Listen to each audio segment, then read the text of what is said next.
said, "On this rock I will build my church." Cue the Gregorian chant. Tonight, I wave my hands emphatically to make my points dramatically, because Mr. Rapper, your video on the church is sad to me. So first of all, what's up? Are you afraid of history?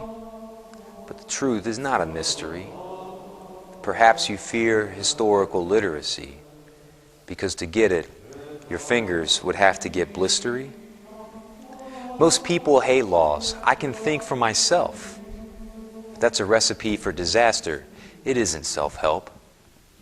God gives us laws and commandments to help us on our mission. We're not blind imbeciles, but we also ain't self-sufficient. So is Jesus a feeling? If he's tingly, it's working? Then Mother Teresa must be Satan lurking. She didn't hear from Christ for 50 years, but her faith helped her through the tears. But you mock that faith with your raps and jeers? You lead countless others away from Christ by rapping about how piety is really a vice. You bring up annulments. Just let people divorce. But marriage unites with an unbreakable force. Marriage isn't a test drive. Sure, see if you like it. Mankind must not break what God has united.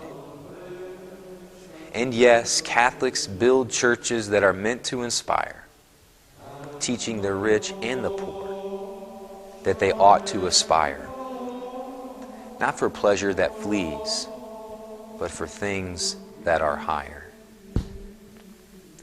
Yes, in her name in the past, many have sinned. The devil needs no invitation. In the church, you'll find him within.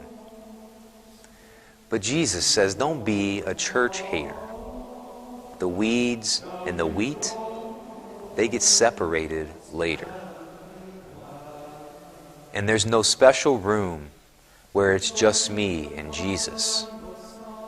We're one body of Christ, not billions of pieces.